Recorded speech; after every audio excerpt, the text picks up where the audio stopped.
If you work the system works. You just stay with it time after time after time relentlessly. Let's suppose that you were on the chain gang in Mississippi in the 1930s. You've been given a boulder and a sledgehammer. It is your job to break the boulder. You hit it once, nothing happens. 50 times, no difference. 75 times, it's exactly the same. 90 times, apparently nothing has changed. 95 times, it is as though the boulder is mocking you. 99 times, you're on the verge of giving up, but on the 100th strike, it shatters into 1,000 pieces. Here's my question.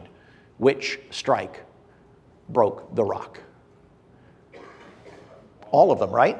All 100. You can't go out there and hit it the 100th time to begin with, now can you? And if you give up on number 25 or number 75 or number 99, you never see the results. Highly effective people believe at the core of their soul with every fiber of their being that if they keep hitting the rock, eventually it must break. This is the quality that separates highly effective people from average ones in every endeavor of life. It is the ability to be methodical and persistent, to be relentless, to see everything that comes their way not as a wall, but as a hurdle to be overcome en route to the objective. I think this is the quality that makes us love the fictional character Rocky so much. TNT played all 6 Rocky movies back to back one Saturday last year. What is it that we love about Rocky? I think it's his heart.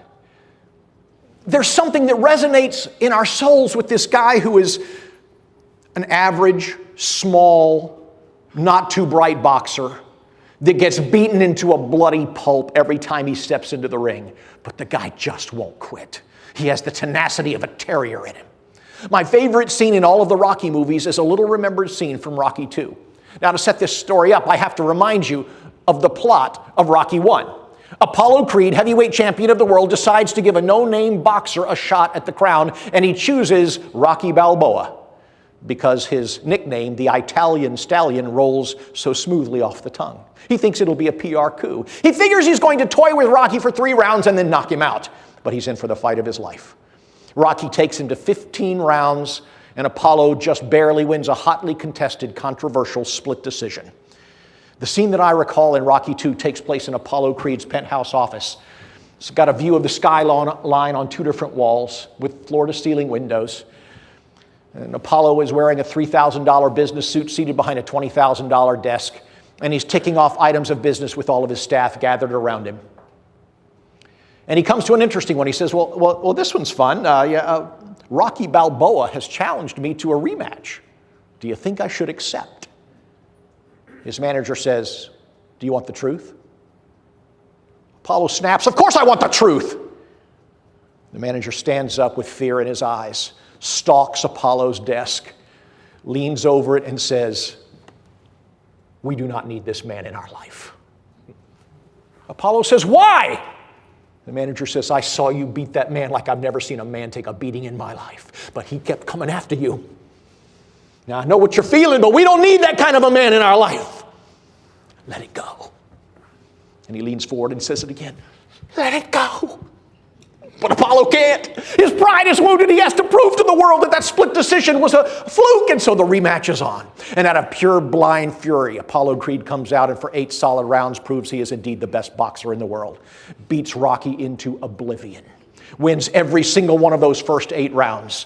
But after the 8th round, something changes in the face of Apollo Creed. All of that machismo and bravado and confidence transforms into a little bit of bewilderment.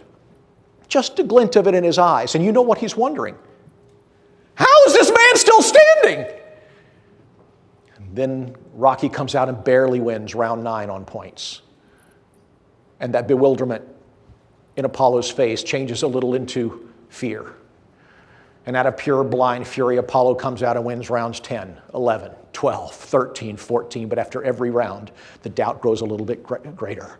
And just before the bell rings to start that 15th round, something finally settles in on the face of Apollo Creed. It is destiny. He finally figures out that you can't beat Rocky. Because it doesn't matter if you're better, bigger, faster, smarter, stronger, better trained, richer. Because every time you knock this guy down, he just gets up again. Do you know how many times you have to get up off the mat to be the heavyweight champion of the world? Every time you're knocked down. Do you know how many times you're going to have to get up off the mat to fulfill your dreams?